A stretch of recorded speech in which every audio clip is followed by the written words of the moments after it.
Morning, everybody, and welcome to Rush 50. This is a presentation that's entitled Looking Back, and for this presentation, we decided to do something particularly special. We turned this entire room into a time machine. This has taken a huge amount of resources. We'd have 2 or 3 more buildings up with the amount of money we spent on this, but here we are, and it works, we believe. So we tried it once. There was a person sitting here. That person disappeared. So as far as we know, the person is unharmed. And when you registered, it turns out that you also signed an informed consent, which our lawyers say is binding as long as I give each of you a chance to opt out. That was your chance. So you're in. Now, the way this works is you should picture yourself back sometime in your favorite memory of Rush, driving on the expressway, which may not be your favorite memory, west, going west, leaving Rush, looking in the rearview mirror.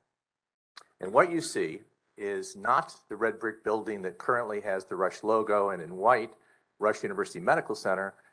Instead, you see a different sign. You all see that sign in your mind's eye. Mm-hmm. The color is, and it has the longest, most hyphenated name in healthcare. Rush Presbyterian St. Luke's Medical Center. Now, shut your eyes for like 1 second. You can open your eyes. You've now gone back in time. I can prove it. My name is Larry Goodman, and I'm president of Rush University. So clearly, you've gone back in time at least 3 years. We don't know how long, but this panel will get you the rest of the way. So on the panel today, we have people that really have been tremendous leaders and contributors to Rush, and I think hopefully will remind you of some of your happiest moments and also some of the biggest kind of milestones in the medical center and also their own personal memories. First, we've got Steve Gitelis, and he is a professor of orthopedic oncology. We have Peter Butler, who is the former president, as you know, of Rush University Medical Center, also chair of the Department of Health Systems Management, professor emeritus. We've Lisa Rosenberg. Dr. Rosenberg is associate dean emeritus. Lynne Braun, and Dr. Braun is professor emerita, Rush University College of Nursing. Tom Deutsch, listed as the professor of ophthalmology and senior advisor to the CEO, also many years the dean of the College of Medicine, as well as provost. Dr. Sharon Gates, senior director, student diversity and community engagement.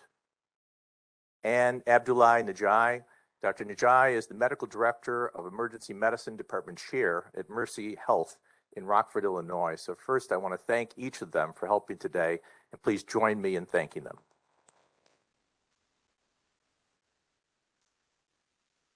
So here's how this will work. What I'll do is, in between, we've had the trains go by regularly, just to remind you of that as well. What I'll do is, again, start with people sort of less than randomly since we put the slides together in an order. But since we're trying to keep it to a specific time, I've asked panelists to kind of be moderately brief in answers. Maybe each panelist will speak for 5 or 8 minutes with responding to 2 or 3 questions, because we do want to leave time for you to either ask questions or maybe share some of your own memories of Rush over these last 50 years. So with that, let's start with Steve. Dr. Gitelis, you have the longest history at Rush, dating back all 50 years at Rush University. This is what the campus looked like if drones existed at that time on the left-hand side. In at least 1973, the ACFAC wasn't here when you started. TWEPI was. So first, Steve, where was the medical school? Where did you go to school? So we had a floor in the Jelke building, and that's where the medical school was housed, and that's where the entire class, we went to school there. There were about 70 of us who were the second class of Rush Medical College. 2, as you all know, the school was in, it was closed for a period of time, never lost its charter. Anyway, to answer your question, Jelke. And how many people were in your class? So there were about 70 that matriculated in 72, but they offered us 2 options. One option was to graduate in 3 years, which I chose, and that's 3 consecutive years, no summer off, 36 months, and then the second group chose 4 years. And so Steve, as you did this and as you looked at the campus then, when the ACFAC was built, was your class using the ACFAC when it was built, or was it for the following classes more? Yeah, not my class. So the ACFAC actually arose from a parking lot, a 3-story parking lot that was brought down, and then the ACFAC was built, but that was after I went to medical school. So I thought people might be interested in the many sports teams we've had. This is, I guess, a baseball team on the left-hand side, and I don't even know which one you are. You're in there somewhere, I take it? Yeah, the back row to the left. That was our guess. We weren't positive. And so you could see where it was kind of a small and scrappy team. If anybody was hurt, we were disqualified, right? We had like 9 players. That was it. Not a lot of substance. So who did you play? Oh, it was sort of an intramural team. Although Rush does have a history of having an intercollegiate football team. I think they even played Notre Dame, but not that team.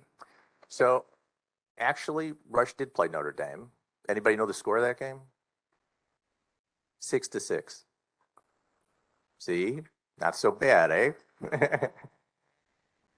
We challenged them again this year. They declined. Now, what's interesting is if you look at the face there on your name tag, first it looks like you're trying to hypnotize us, by the way. What's interesting is the way orthopedics is spelled. Right. Which I don't think is like an English spelling or anything. I think what it signifies is somebody actually typed each one of these things. Right? That's correct. And they didn't have spell check back then. No. This is like actual people sitting and typing actual things just for you. It was tailor-made. And there you are holding something that many people today don't even know what it is. What is that? What is that you have in your hands? On the right bottom, that's an X-ray of a knee of a child with a bone cancer. And so that is your area of specialty. And people may not know that Steve, after his training in orthopedic surgery here, did a special fellowship at Mayo Clinic, another special fellowship in Italy, came back to Rush, where he did a lot of innovative work, but also you started the region's first bone bank and one of the first in the country. And so you might tell the story of the bone bank because today, of course, when, human body parts are harvested or stored, there's a lot of rules about this, and I'm sure there were a lot of rules then. So where was this bone bank when you started it? So I did learn about bone transplantation during my fellowship at Mayo in Italy. I became interested in it, came back to Rush, saw my first patient who needed a bone. There was no bank in Chicago. I called Miami, which was one of 2 banks, ordered a bone. I picked the bone up at the airport from the pilot. He didn't know what was in his freezer thing. And I brought it home. Now, you have to keep that bone frozen until you use it. I was going to use it the next day. We didn't have a freezer at Rush. So I brought it to our home in Downers Grove. I talked to my wife. And we had one of those Amana refrigerator freezers, small freezer compartment, no space in it. I told her you got to empty out the food and put the bone in the freezer. And therefore, I credit my wife to be the first bone banker in Chicago. True story. Bone bank in Chicago is at the Gitelis household. All right. And then over time, of course, orthopedic surgery has grown to be one of the most well-known and highly regarded programs in the United States. It's really been remarkable. And obviously, Steve, you're a big part of that. It's grown from a relatively small number of people to a large practice that extends even beyond, of course, Rush. Maybe you could talk a little bit about how that occurred. And we've got a building here named for Dr. Galante and kind of the philosophy of the department, particularly in those early years. Right. So Dr. Galante just became the chair.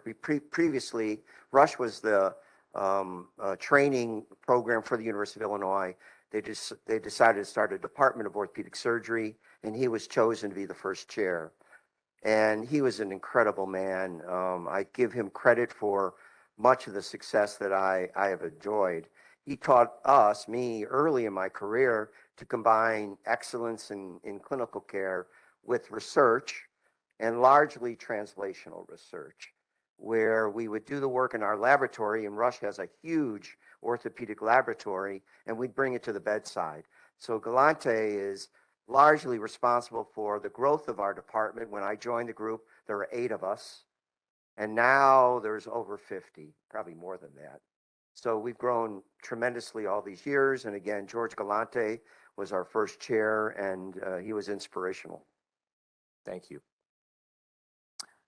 Let's go to Peter Butler, certainly someone who was a partner of mine for many years. And Peter is, I think, pictured here at Rush North Shore Medical Center, where he was also served as CEO. And in fact, Peter was here when I was here early in my training and beyond, but I didn't know Peter very well at that time. Then Peter went to a variety of different places, including Henry Ford. He was CEO at Methodist. He came back to Rush North Shore. And then there was a request to recruit Peter Butler back. In fact, there was a significant amount of begging that went on at that time. And I had a number of conversations with Peter. And Peter, maybe you could talk a little bit about, at that time, by the way, Rush was having some significant financial challenges. Peter had incredible experience and really also knew Rush and had a great approach to people. And I thought would be the ideal person. And he thought maybe he'd come back, but certain things had to be in place. And I was thinking, okay, so he's got some strategies already. We'll get going. And what was that most important thing that you wanted us to focus on first? Well, this is a layup question for me, I guess, but yeah, it was articulated to me the financial turnaround, got to build a new hospital, got to get healthcare IT in, got to get an organizational structure in place. But I said, before we do that, we have to work on values.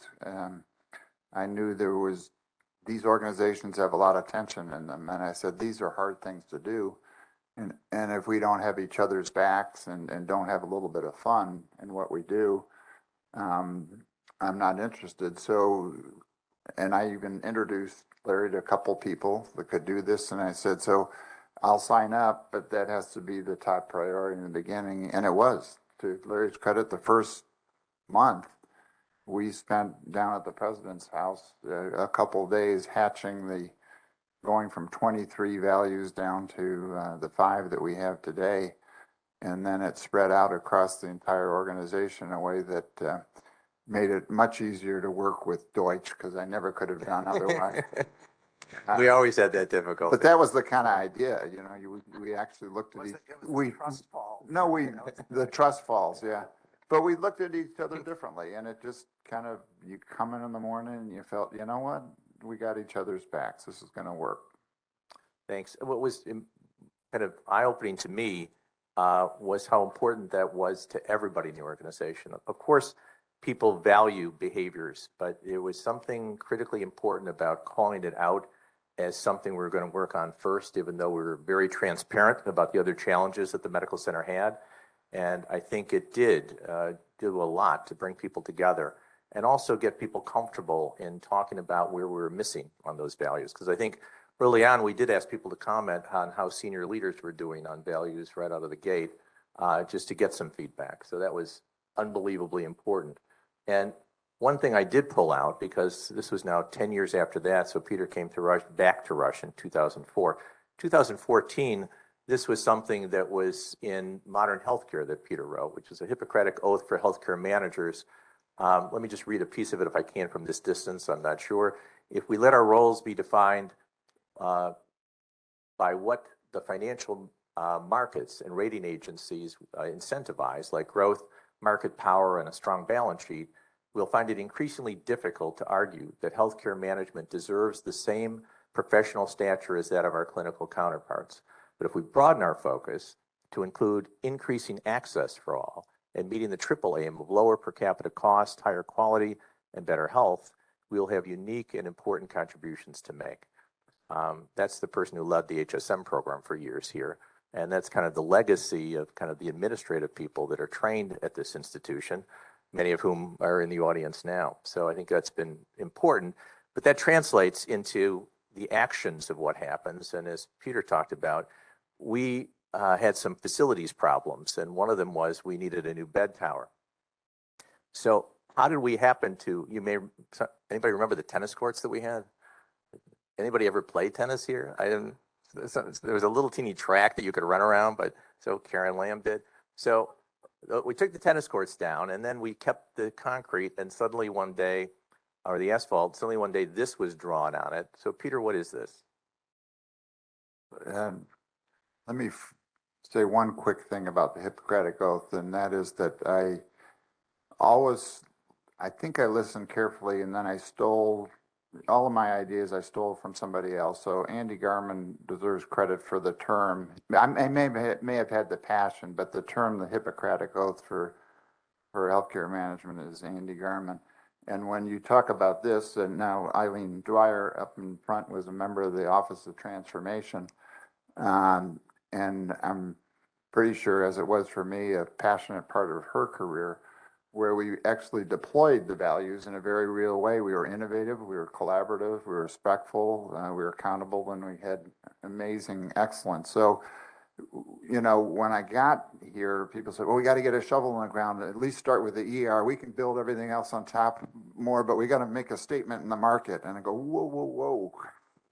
You're going to make an investment. You have to design this from the inside out, because so many administrators have just thrown things up that didn't work. So this was a very visible demonstration of how we could simulate the number of steps that it took to get to a patient unit. It was actually the blueprint, if you will, on the tennis court of the building that ultimately became the tower. So you had people out there actually physically pretending they were rounding. And all of that helped inform that wasn't an architectural, you know, person that had been smoking a lot of something to build that building. It actually happened because of the way that it was most efficiently, effectively designed from the inside out through the leadership of really an Office of Transformation that included Eileen. She was lured away from interventional nursing, which she headed, and devoted her career 5 years to it. And we sat on the third floor over there of Jelke, along with the architects and the construction management, all as a team for 5 years.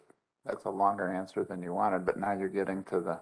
Yeah, so I'll just, in the interest of time, I'll just summarize a few of the things about this building that, again, had broad input from nurses and physicians, administrative people, staff members, students, lots of people working in that office with the architects and the builders, all kind of intermixed together. But this was, at the time, the largest Gold LEED certified hospital in the country that had ever opened. So it was ecologically sound. It had an emergency room and emergency department and capabilities that were quite unique, that has come in handy with special air handling systems, a variety of other things to handle contaminated water if it came off an ambulance or was contaminated with radiation or some toxin, a variety of other things, from labor and delivery structures to things for people with disabilities. We had Mark Bristow, some of you may know, who's a disability rights advocate, come through and give us advice on that. So it really had a lot of innovative design, and yet its cost was comparable, actually somewhat less, than some of the other hospitals that opened up in the city at about the same time. So it really was terrific and a great example of collaboration. Let's move now to Lisa Rosenberg. And Lisa, I do have a couple of pictures from about when you were joining, or nearabouts.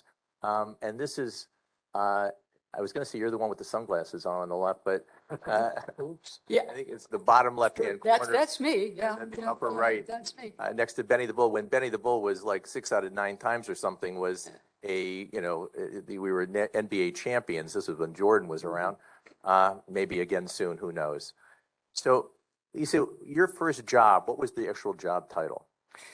So I came in 1989 as a practitioner teacher in psychiatric nursing on the 12th floor. And that's how I started. And actually, I fairly quickly, I went into the administrative part of things in the college, but I stayed practitioner teacher for a while. And that was, Rush was such a wonderful place to start at, because the integration of practice, education, and research is something that existed then. It still does now. And so, it's a brilliant concept, and one that, continues to shine, simple but complex all at the same time. So yeah, that's how I started here in the classic role. Yeah. And it turns out that while Peter brought a lot of people together around the building of the tower, you had something to do with building in 1995. What's this all about? what is this all about? That's my kinder, gentler self right there. And I have to say, so that was right, 1990. Vanity is a cruel thing, my friends. It's a cruel thing. And so, yes, when the two top floors of Armour were being built, as is the history here, we got to have some input into what that would look like. And I'd like to say that two very important contributions, which I think that those who are still in the College of Nursing today will appreciate, is that, well, first on the ground floor is the Schweppe Angel. It came from Schweppe Sprague, the old building that was torn down, but had the beautiful angel sculpture that remains today in the first floor of the academic center. So, great move to put that there and keep that history alive. But in terms of the things today that I think that folks will appreciate is that, that the 1080 conference room. So there was a lot of talk when that was being built about who would get that. Would that be the dean of the College of Nursing? Would it be this that CEO of not Larry, but a CEO of the hospital at the time? And there was a lot of angst about that. And the people won out. And what it became was the 1080 conference room, because it has the best view, as that, east to the city. So we now know that it's used by the college, the university, the medical center for all sorts of meetings. It's served brilliantly, over that period of time. The second thing that they wanted to do in the College of Nursing was put the same number of bathroom stalls for men and for women. Now, I think we know that the predominance, I'm sorry to say, still is feminine in nursing. And we said, that is just never going to work for us, that you have the same number of male and female stalls. And so the college team went out, and you can see there are an unequal number of stalls today. So thank you, ladies, for, having that for you today. So those were the two enduring things that you can recall from building the College of Nursing.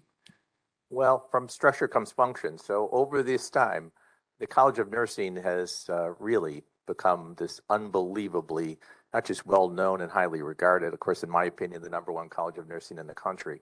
And certainly these rankings would support that. Lisa, over the time, what sorts of things do you think contributed to this kind of accomplishment? Well, I think there's probably a lot of things. If I could just step for a moment and say that in 1989, when I came to Rush, there were 382 students in the College of Nursing. Today, there's 1,250. So, and even when into the 2002, 2003, there was only 400 students. So in a matter of 20 years, the College of Nursing trebled, in its enrollment. So right there, that is amazing. That was for a lot of reasons, but to kind of condense why I think that some of those things happened, what the college did was it built on its strengths, but then it led into the future.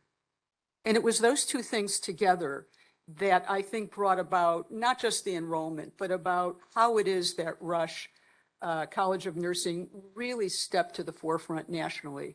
As I said, the integration of practice, education, and research here, it is a timeless but brilliant concept. But there were so many other things that were going on. There were, expert faculty and clinicians here working in the medical center with, by and large, so many of our students where, again, there was a selfless teaching of those students, and not just, of course, by our faculty, but about all the clinicians that are, quote, across the street.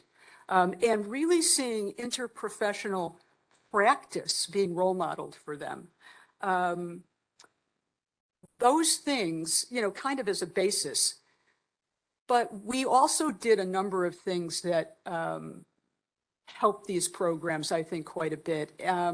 We did go to online programming, I think before many in this country did that.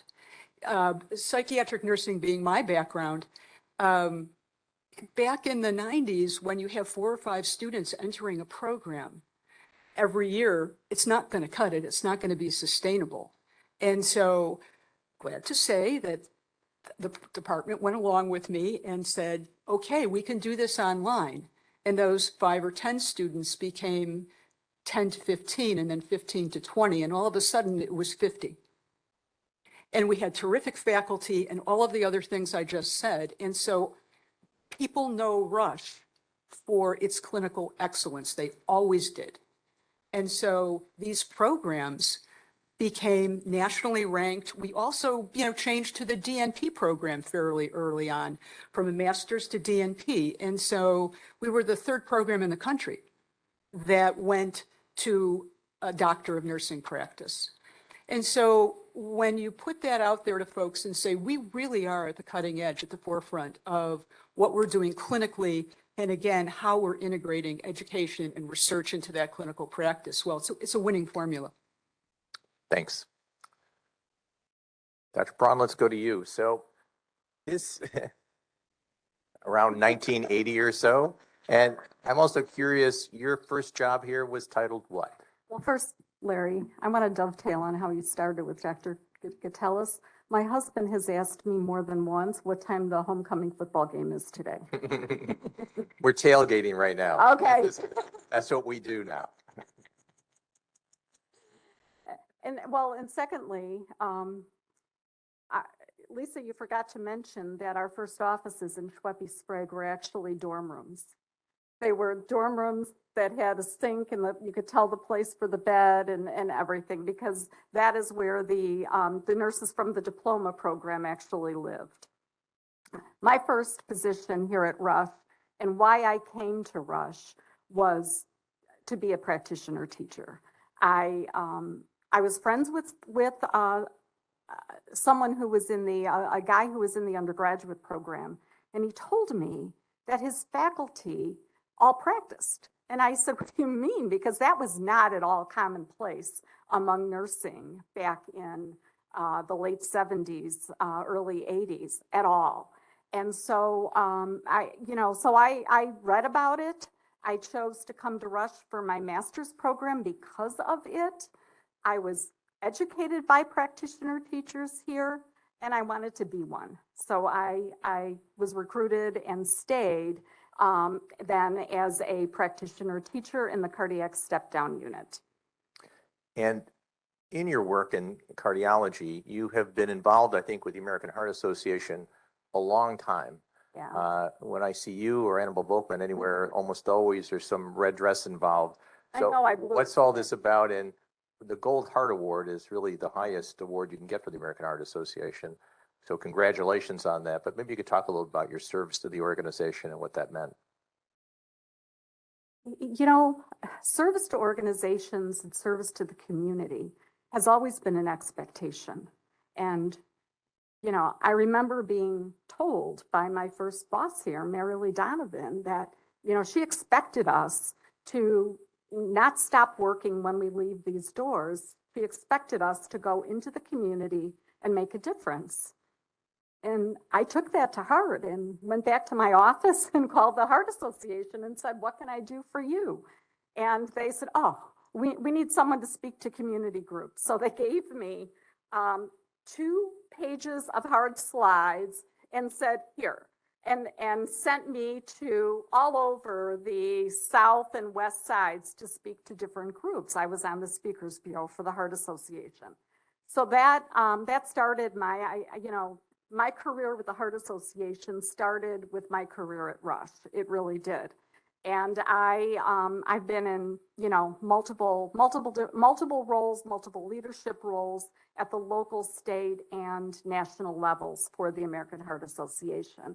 And that was why last year I received the Gold Heart Award. It's phenomenal. So both of you have spoken a bit about kind of the philosophy of the College of Nursing. Luther Chrisman was the founding dean of that college. When I was an intern here, I knew who he was. Everybody did. And he was just this remarkable individual that was really a force both inside Rush and nationally. What do you think he meant to the college and to you?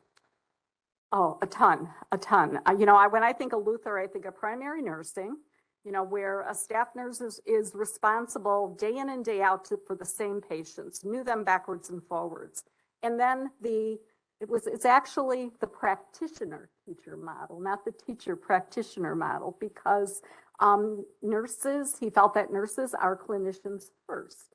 Now, that being said, nurses, he also felt that nurses were educators, nurses were scientists. He spoke about the double doctorate of having a PhD in one of the sciences, biological or behavioral, as well as a clinical doctorate.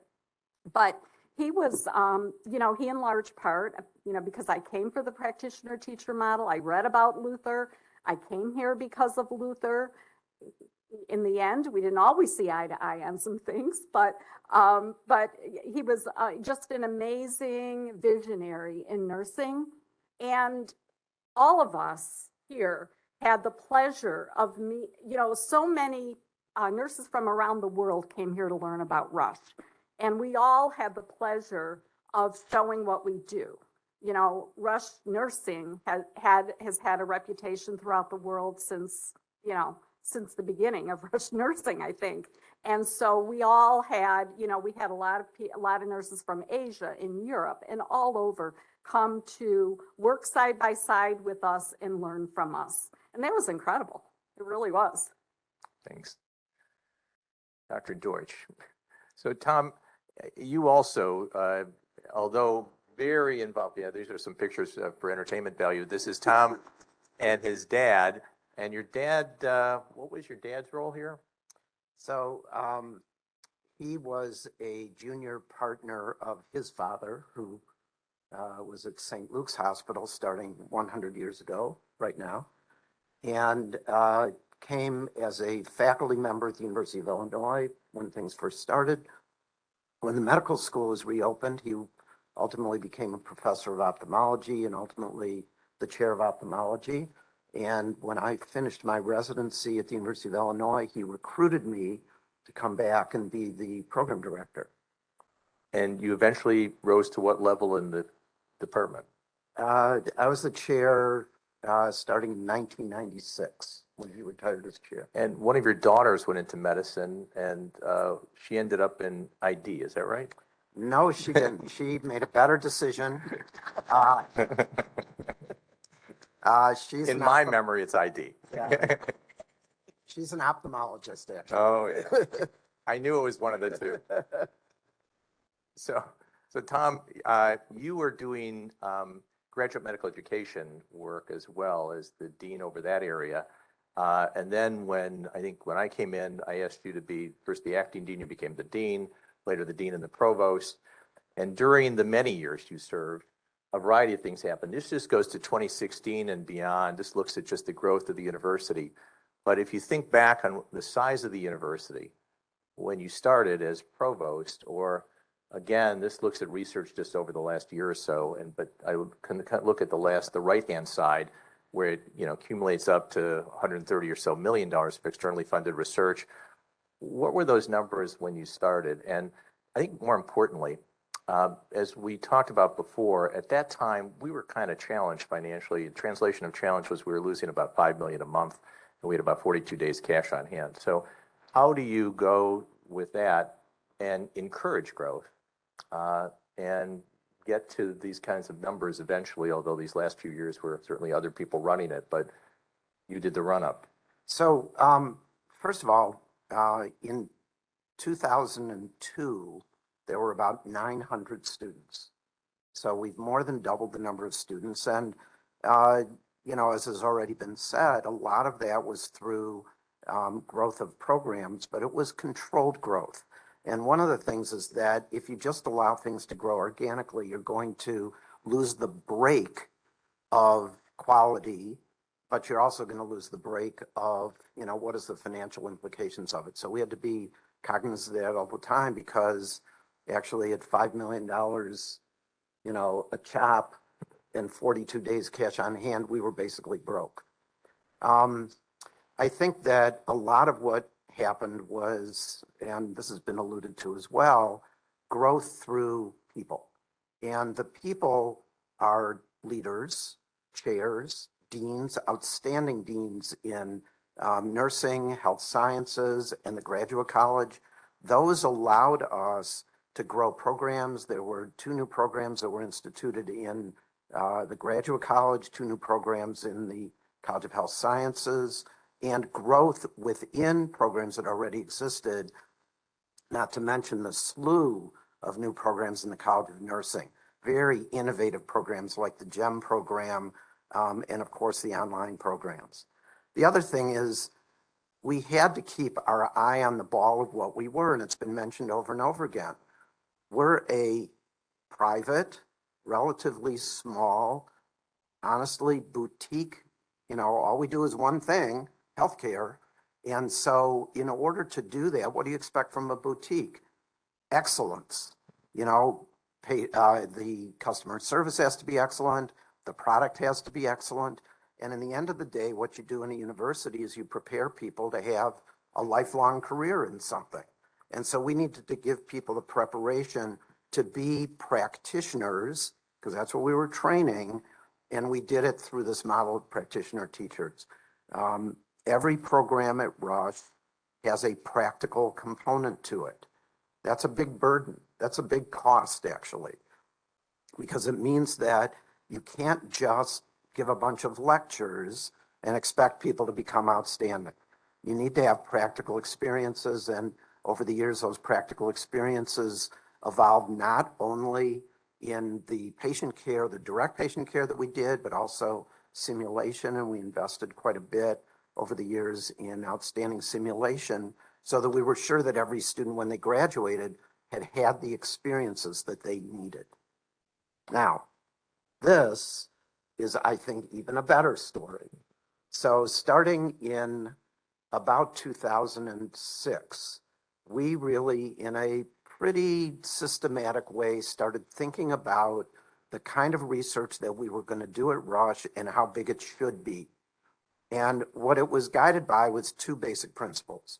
One is that the research that we do here is basically what I call disease-informed.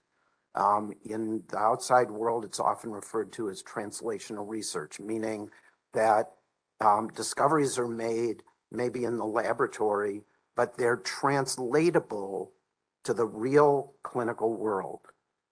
And so we invested, again, in people who would bring research programs here, and went from somewhere in the neighborhood of about $60 million total external funding. We doubled about. And we had to do it very carefully because, again, we didn't have a lot of money. We couldn't recruit 5 people hoping that one would work out. We had to recruit 1 person hoping that one would work out. We didn't have a lot of space, and we definitely didn't have a lot of capital to improve spaces, so we needed to make better use of the spaces that we had.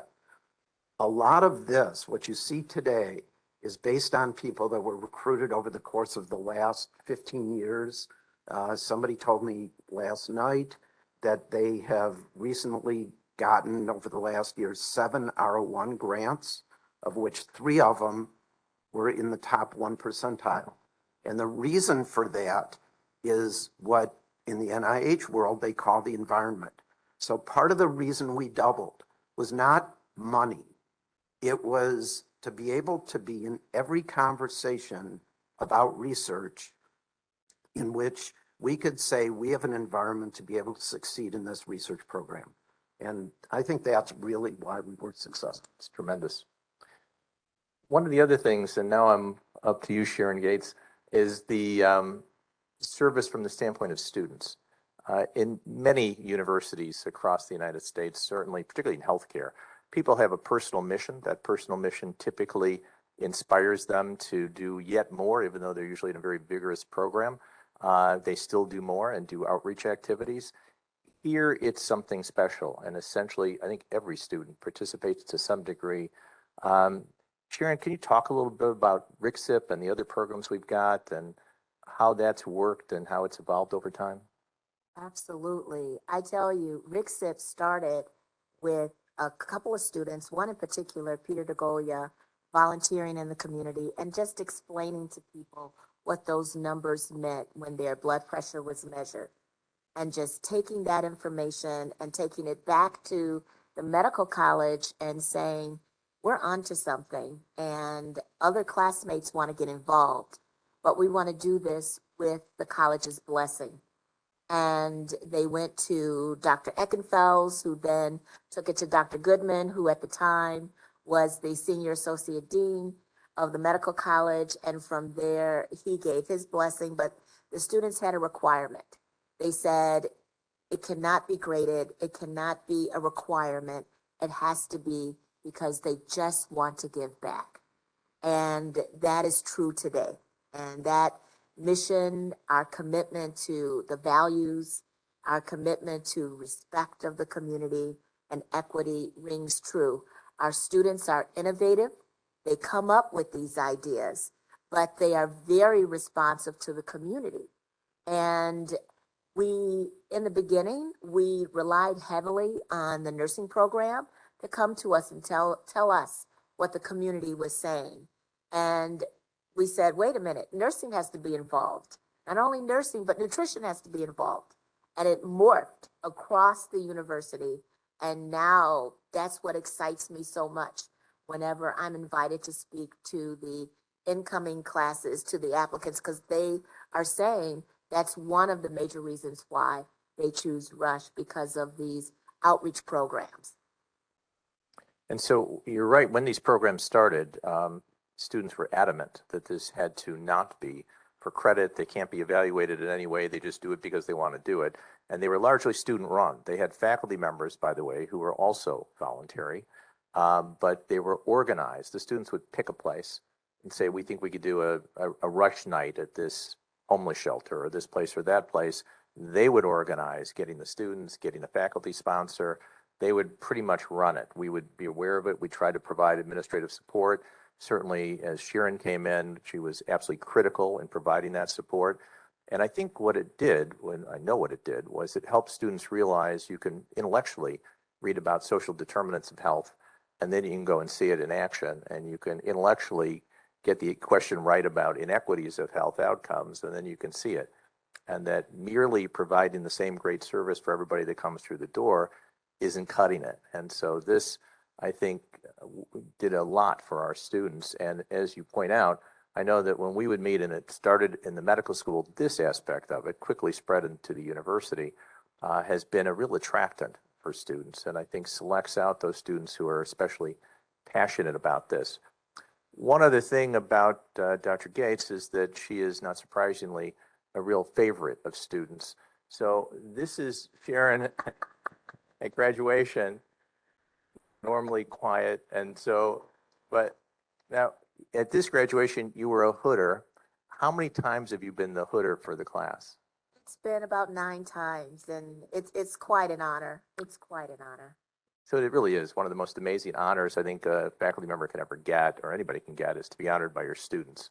And that's being chosen 9 times as being hooder. Certainly nobody in Rush's history has ever come close. And not surprisingly, she's engaged and involved, not just as the person who's associated with these programs, she's associated with these students. I mean, she just gets to know them and turns out to be another one of those special things that makes a place something special. It's not the buildings, it's not the research numbers of grants. Those aren't what makes it special. It's people like yourselves and like the people up here. So really, sincere thanks. And now, Dr. Najai, so you have the least distance to look back on your memories of Rush, so it should be clearest to you. But as we talked, and certainly as I recall meeting with you and talking with you then, you graduated in 2014, is that right? Right. And you were seeing those outreach activities as a participant. So maybe you want to talk a little bit about that. Okay. Thank you. Again, my name is Abdullah. For short, I go by Lai, and I just wanted to add a quick, that's what my parents call my whole life, but it's become the best way to introduce myself to patients now. Walking into a room and say, my name is Lai, I'll be your doctor. And they like to mean Dr. Lai. And my response always, that's the truth. So it's a quick icebreaker right away. We get to, connecting right away. It's rare that I'm in a room nowadays, and I'm the least junior person in age and experience. As I go up, I'm like, well, I'm getting older, wiser. But to be here in the presence of all the distinguished and amazing people on the panel here, to realize that I came to Rush and enjoyed Rush as it was, and a place that I still talk about and champion and sing about. But to sit in the presence of the people on the panel and in the room here who made this place what it is today is quite an honor. I just want to say thank you to everyone, because you have touched my life either directly or indirectly in one way or another. Thank you very much. And coming to Rush, as I innovated for medical schools, one, I came from Gambia, which is a very small, tiny country in West Africa.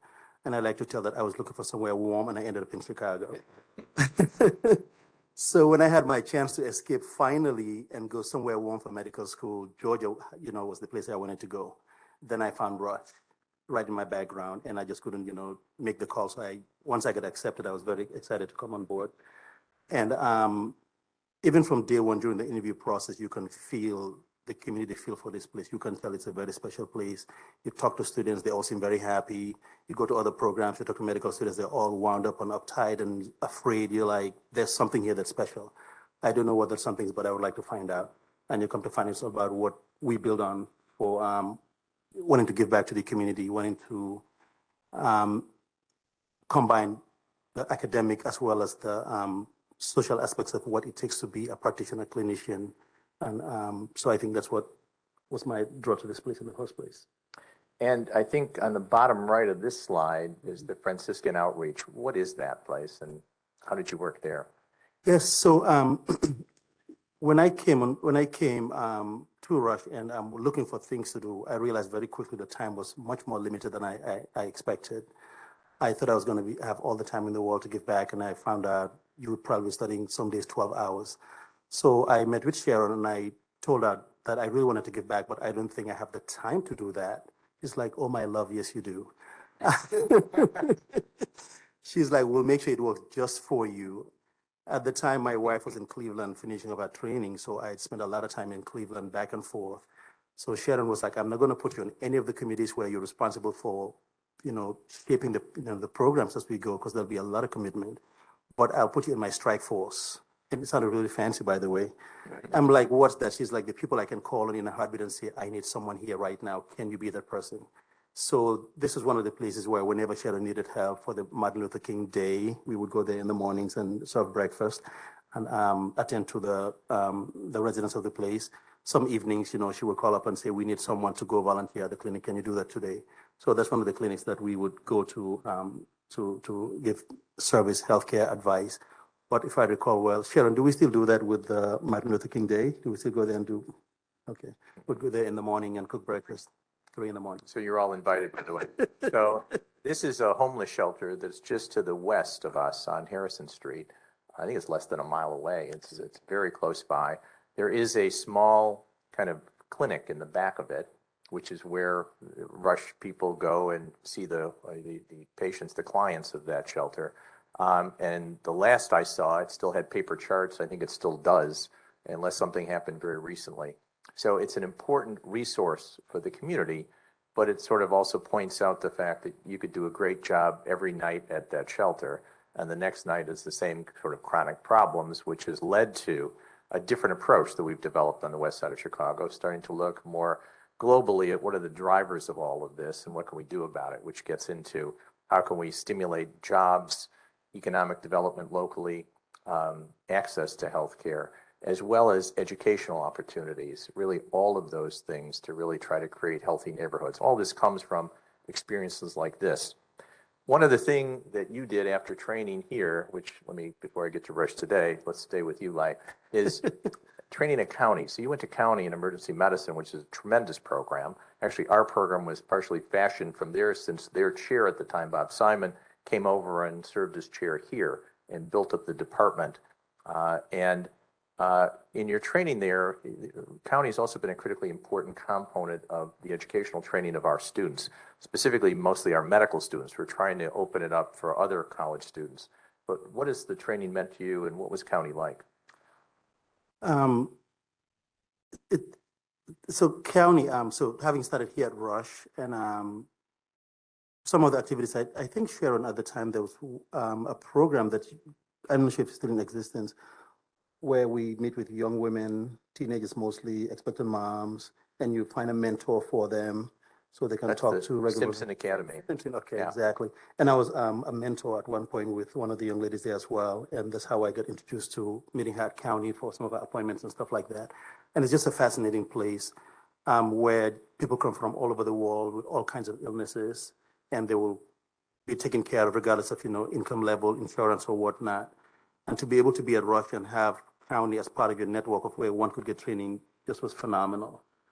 I remember my very first patient that I saw when I did my internal medicine rotation was a lady from Mexico who had seizures. And then we were talking about what could be someone from a developing country coming with seizures. What should we do? Let's get a CT scan. What are you looking for? Turns out it was neurocysticercosis, which is a very rare finding in the United States. So I still remember that patient and that case to this day. So some of those unique things you find at County that you wouldn't find anywhere else. And I remember when I interviewed, I talked to Dr. Shader, who was the department chair at the time. And he asked me what's one of the things that stood out for me. Did I know what I was getting into at County? Because you have to work hard, very limited resources, and you have to do whatever it takes. And I gave him one example that stood out for me when I was a student there in internal medicine, coming down to the ED to see a patient. And I saw Dr. Shader himself wheeling a patient to the CT scan. I'm like, this is a good place to be. So it was like, if we don't have the resources, we are the resources. Whatever it takes for the patient to get care, that's what we do.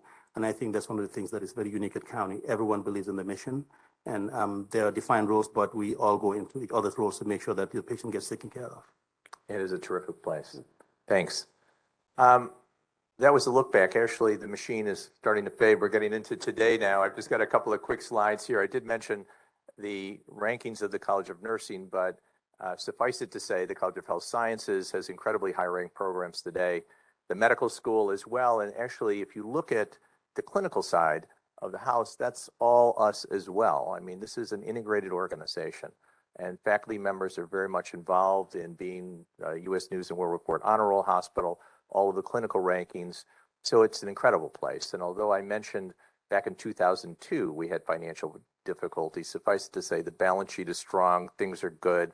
There's always problems in healthcare day to day, but really things are great. And largely it's due to all of you who contributed so much to the place and made it what it is today. Many of you who have financially supported the institution, which has been incredibly valuable and important, and have made this place something that you may not have recognized if you were at the beginning and the first graduation of a relatively small number of students, and now filling up UIC Pavilion despite the masks in the first commencement after the lockdown of COVID, with the Rush Green all the way around and just filling up the place. It was really nice to see. So it's a different place now, yet I'm hoping that as you come back and see people, the basics are absolutely the same. Now, this is the time that we now have at least 15 or so minutes for questions, comments, suggestions. And I did notice that somebody walked in just shortly after it began, that I'll just tell a quick story and see if that person recognizes themselves at all in this. This is a story about an admission that took place towards the very end of March. Got a call from the emergency department. Rush had its first admission of a non-human patient. It was a different kind of mammal that was harboring an oncogenic virus. It was being flown from the NIH across the country, but because of bad weather, in fact, it was storming out. Plane was landed at O'Hare. We were asked to just hold the patient, which was actually a chimpanzee, hold the patient for about 6 hours and just take care of it. And there's a person here who was actually the admitting physician who got that call, Dr. Tom Block. So I don't see a microphone nearby. Perhaps you could come up here and see how you handled that.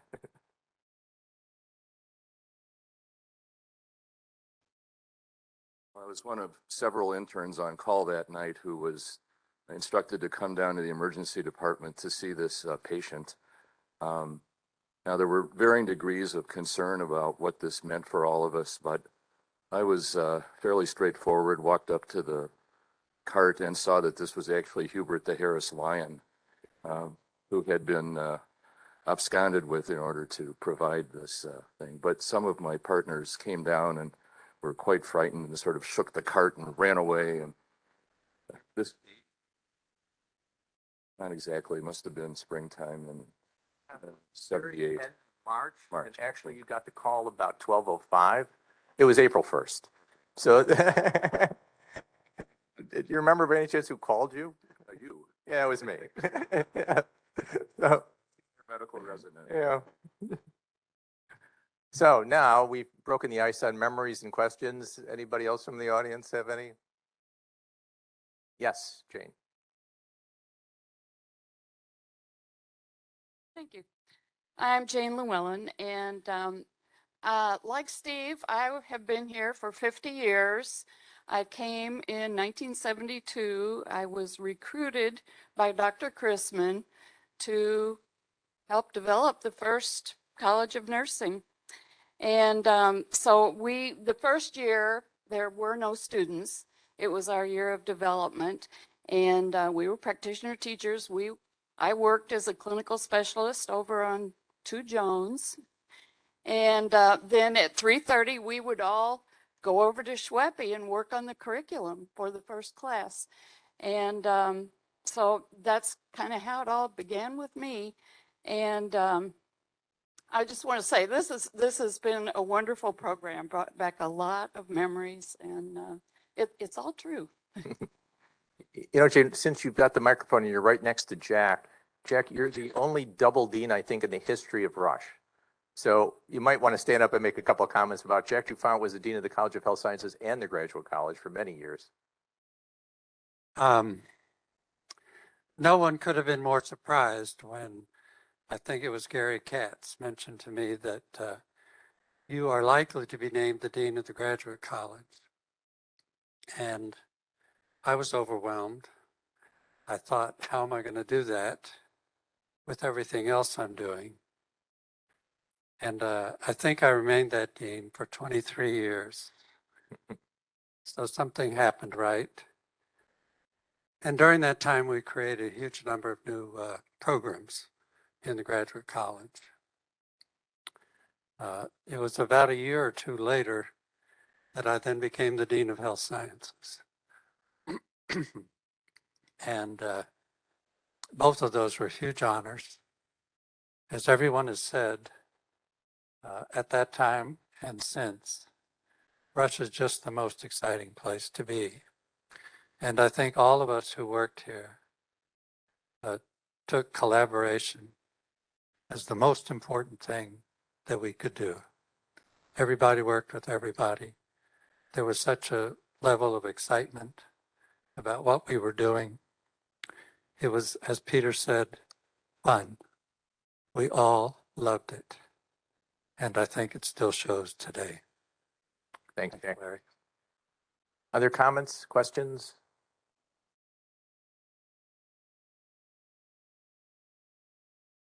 Hi, I'm Ben DeConing. I'm class of 82 for Rush Medical College. And first, I want to thank all the panelists for taking time out on a Saturday morning to meet with us. And Dr. Goodman, thank you for your service. And I vaguely remember you when I was a medical student and also an intern. Vega's good. And I remember one time at card rounds, this is when we used to do card rounds before we had electronic records, that one of the residents said, oh yeah, I called Larry Goodman and he said this and that. I said, oh, okay, well. Then let's not do that. That's probably, that was what hit the. It was always in the middle of the night. I do have one question though. Way in the beginning of your presentation, when you're talking about the new inpatient ward, and I'm curious that it's so patient-centric. Did you have actual patients, former patients on the planning panel or the planning committee that gave you input as to where, for instance, where you placed all the imaging centers and such and making it very patient-centric? So Eileen, I see you nodding. Why don't you take the mic there? Thank you. Hi, yeah, my name's Eileen Dwyer, worked here at Rush for many, many years, worked on the Office of Transformation. So yeah, we did have a lot of patient input when it came to the building of the tower and so forth. So the stacking, where things were, we had a lot of donors, but we also put a lot of time in. I don't know if Francis Fulham is here, but Francis and I worked together pretty closely to actually select patients to come and sit in various user group sessions with us as we showed, the patient room, as we showed, the flow, if you will, through the building, and tried to really get their input as to what made sense from a patient perspective coming into and out of the facility. And you'll remember on the photographs that were up when Peter was speaking, that when we laid out just really one tip of the bed tower, the size of the rooms were to scale. A med room was down the hall, and all the various other components that are important to a patient care unit. And we not only had staff go out there and walk from point to point, we had, wheelchairs and carts and so forth, but we also had patients come by and, the bed was laid out, et cetera. So we really worked hard to get patient and previous patients, as well as our clinical staff, involved in all levels of planning. Did you say, Peter? Yeah. Whatever you say. Okay, I like it. So some of the things I remember and some of that planning, we were planning also for our own staff. So it's this mixture of, you want a place that's quiet, which means sometimes carpeting on the floor. And at the same time, if you're the one pushing a cart with somebody in it, it's harder than pushing on linoleum or something. Plus cleaning is a concern. Carpets can get stained. They can be difficult to clean. So as I recall, and you guys will jump in with the actual facts, again, I'm still positive your daughter went into ID. But as I recall, what we did was we did some tests with different levels of pile of carpeting and put it on the existing wards in the hospital, the existing hospital before the new one was built. And then we asked the people who were actually pushing the carts, which of these were okay. We asked the people actually cleaning, plus we obviously got history from other places because we could take up squares and put it back down. Does that actually work or does it curl up? So a lot of time and effort was put in to get not just buy-in, but to really try to make the best possible decision in the moment. I think similarly, I mentioned Marka Bristow. Marka was a graduate of the Rush College of Nursing, who then went to, I think, Northwestern, where she became very active and busy, and one day was walking by Lake Michigan with her dog. Her shoe fell in, she dove in after it, got a cervical fracture, and then suddenly had a significant disability. She went back to work for a while, but all of this kind of radicalized her, and she became one of the authors of the Americans with Disability Act and actually a consultant to just about every president from that point up to Trump. And she really was extremely active. I would get pictures. We became friends. I get pictures of Mark every once in a while. Hi, I'm being arrested. And it was like, because she's in some sit-in somewhere or like on the state capitol steps. And so it was just amazing. But when we were doing the hospital, she said, well, so have you had somebody come through the place and start looking at the design for disability issues? So I said, well, obviously we're going to meet ADA standards. And she looked at me like, that is like the lowest, dirtiest standard. I mean, it's like, how could you aim so low? And so she came in with a number of suggestions. It was things like having double hinge doors on some of the bathrooms so that if you're in a wheelchair, you can wheel through a door. It's not so easy to pull a door and then wheel through. But if it's on a double hinge, you can keep wheeling through from in or from out. Having handholds in certain places. There are a variety of things like that, to their great credit, the Office of Transformation took seriously. Similarly for quality, I think one of the things I remember was we don't have left-handed and right-handed rooms there. The idea was everything should be in the same spot in every room every time for safety and quality. The concern was that would cost more money, but not so much from the initial planning stage. If you're going to retrofit, that's a lot of money. If you do it from the start, not so much. So lots of things were put in here. That was all said to give you time to think of something else. I feel like I'm doing my part. You're not holding up your end. Any other questions at all? Can I make a comment? Yeah. I want to recognize first two quick things. One thing, I'm seeing Jack, I was budget director when he was chair of the budget committee. We had fun time, and we would sometimes celebrate over here after hours along with everybody else. And do you know why this is on the 5th floor? Because Gail Warden needed a liquor license and it had to be 400 feet from a hospital. And they counted vertical. So we went across the street and up, and that's why you can get liquor here, because it's elevated 400 feet.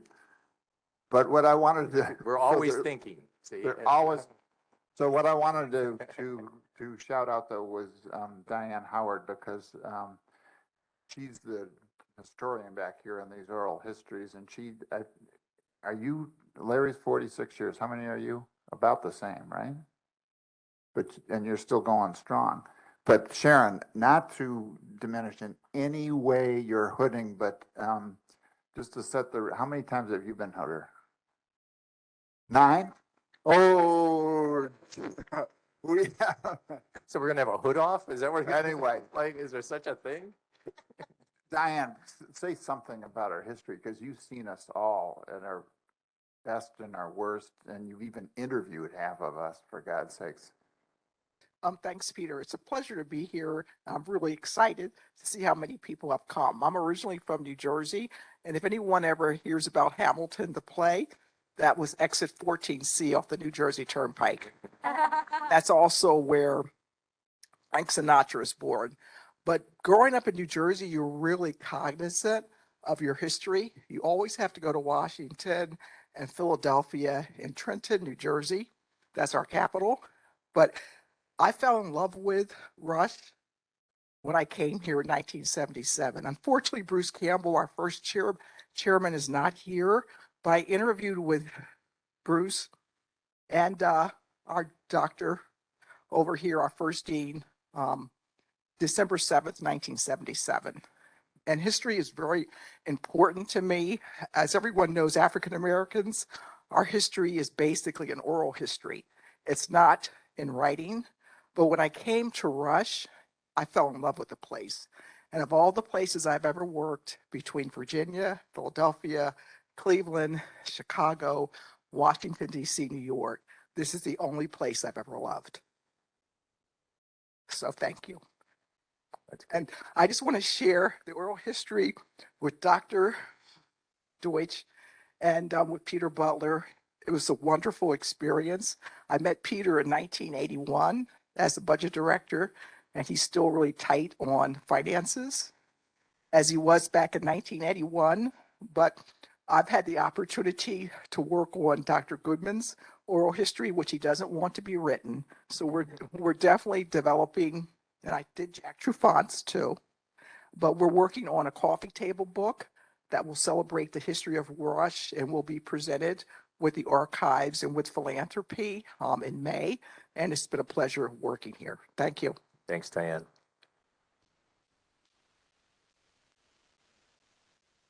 Hi, my name is Jeff Altman. I'm a dermatologist. I'm a Rush lifer. I did my medical school and residency here and taught here for many years as well. But this is a question actually kind of for Larry and maybe the rest of the panel.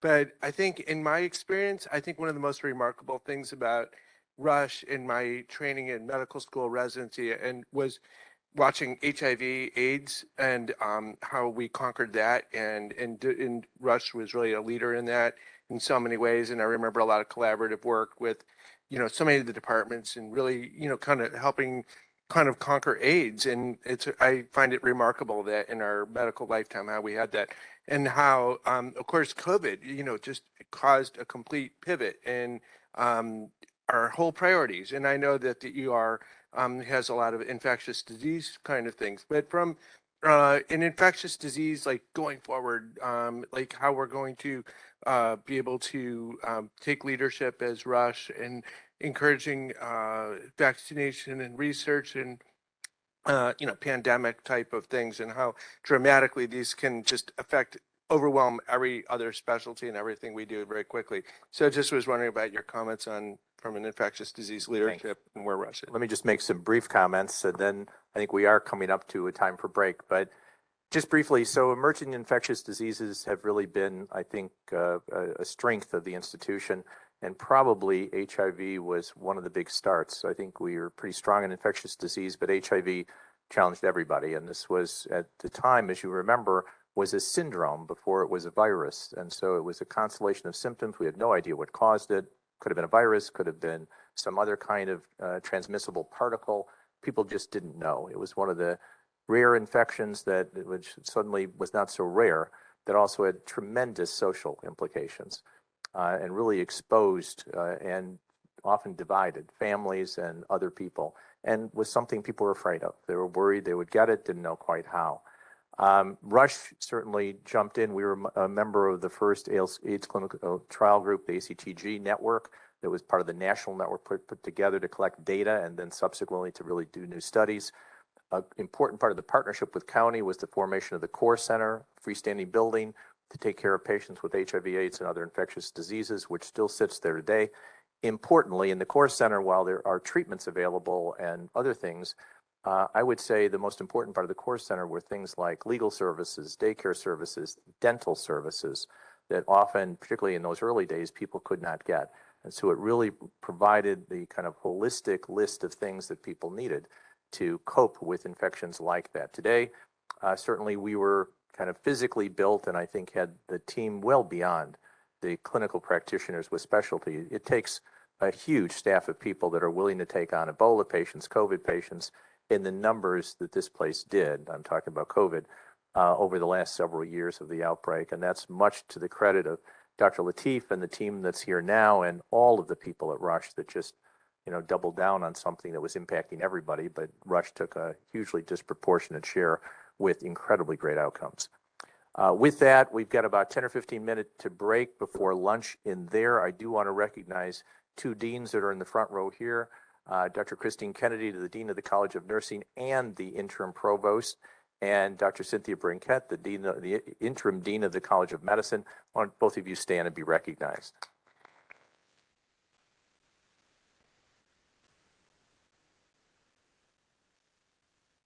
I want to also thank Latoya James and Martha Golden, who helped me a lot with this as I had ideas for slides. Like, can we have a slide like this? And everybody's like trying to find it or create it. So I really want to thank you guys and the entire Room 500 staff, all the AV people and everybody else who made this possible. And again, great thanks to the panel and to all of you. We are adjourned. Thanks.